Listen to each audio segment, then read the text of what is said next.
To the Point with Michael Williams. Prices of homes heading up. Good time to buy? Good time to sell? Or, question always on our minds, are we possibly even headed for another kind of housing bubble? Good morning and welcome.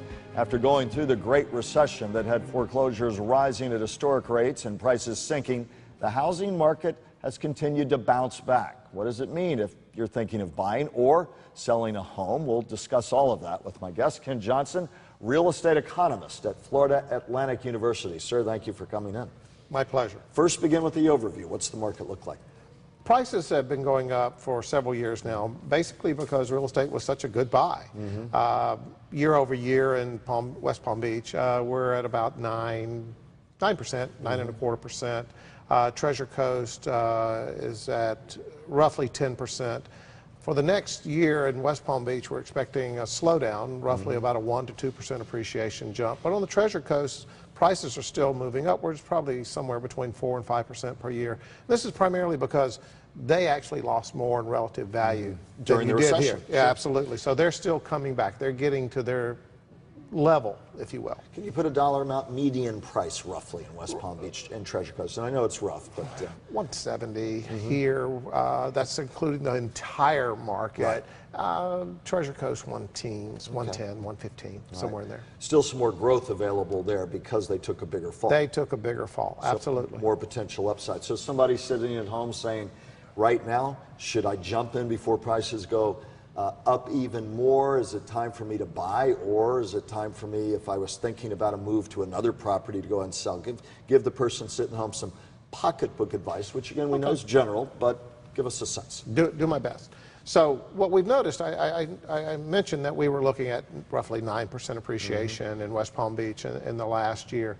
However, almost all of that growth came in the first 9 months of the last 12. So the last 3 months, there's been less than 1/10% in growth.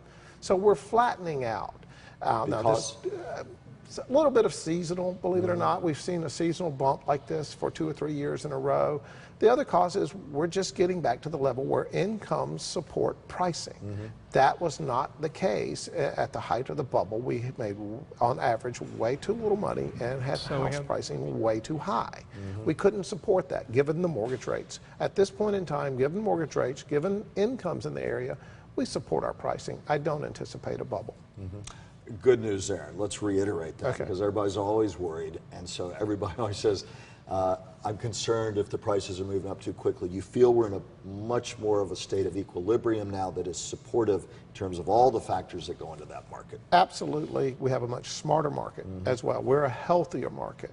People are doing due diligence, if you will. They're looking a little more. They're negotiating a little harder as buyers. So this makes sense. In 2005 and 6, when I was first moving into the market, nobody was really asking about, well, what's the value? I just better buy today before it gets higher tomorrow. Today, they're asking, what is the value? And banks weren't asking whether you could afford to make the payment. And now, although they've eased some of the lending requirements a bit in the last year or two, still far, far tougher than they were in the go-go days leading up to the Great Recession. Absolutely. The bubble market was defined by easy money and high leverage. Today, leverage has been brought way down, and additionally, we're not seeing those 1% loans. We're seeing 3.5%, 4%, 4.25%. Occasionally, you'll hear people say they're concerned, could we get back to that? Do you think that the pain of the Great Recession and the rules in place, while rules of lending have eased a bit, that we've learned a lesson that'll be with us generationally for quite some time? I do not see us swinging back to that. We had to come back some. It was getting too difficult to get loans. And even today, it is more than a little difficult for the first-time buyer to get in because of the down payment requirements, credit histories, etc. People always ask me, buyers or sellers market? It's a toss-up right now. And for somebody like you who's been doing this 30 years, you've seen the highs and lows in this industry. That's not a bad place to be. I do not believe it is. This is where we want to be. This is where we want to be. It's like any market. If one side was always winning, the other side stops playing. From a wealth point of view, many people ask, a home can and typically is the single biggest investment anyone has. And therefore, more and more people are asking, is it the best investment for me? Am I better off buying or am I better off renting? What is your view on that? What would you say generally to our audience? So this has become a real hot button question in the last 5 years or so. Clearly, if we look back in retrospect at the height of the bubble, we would have all been better off renting at that point in time. And at the bottom, roughly late 2012 here in West Palm Beach, we would all been better off buying. So that tells me at some point there's an inflection point, there's an indifference point, there's a level where it's a toss-up. And we're right there now in terms of financial well-being, in terms of wealth accumulation. In plain English, that means what? So what that means is, on average, can you accumulate more wealth from renting or owning? And the answer is, right now, it's about 50-50 in West Palm Beach and the whole Southeast Florida market, as a matter of fact. So what you would do is, if you were renting, for example, you would take the extra monies. Typically renting the same property is a little bit less expensive because of lack of maintenance and a little bit less in per month rental costs. If you were to reinvest that money, could you acquire more wealth through renting and reinvesting in things like stocks and bonds and or building equity through your home? And the answer is, it is right now dead even. So that's a sign that the market is topping and is leveling off. That's probably a good point to be. I would still say, in terms of ownership, there's more to owning a house than just the financial aspect. You want the right schools for your kids, you want the right house to entertain your friends and family, where you want to live for a long period of time. So there are certain groups that are a little bit better off renting on average, certain groups that are a little bit better off buying on average. The old adage, if you're going to buy a home, you really need to think about a long-term proposition. You're going to be there, I've always heard, at least 5 to 7 years. You're looking at what it means in terms of the schools, in terms of your pocketbook expenses, in terms of your income ratio, how much you're having to put towards that mortgage each month. All the basics are still in play. Right now, if I was giving any one person advice, I would simply say, how long are you planning to live in your current home? And if you said 1 or 2 years, I would say you probably need to rent. I'm going to be here 5 or 6 years. I'm not planning on moving off to Atlanta or LA. This is where I'm going to live. You need to buy. Hey, I'm going to be highly mobile. I might have a job in Atlanta or have to move to Miami within the next. You need to rent.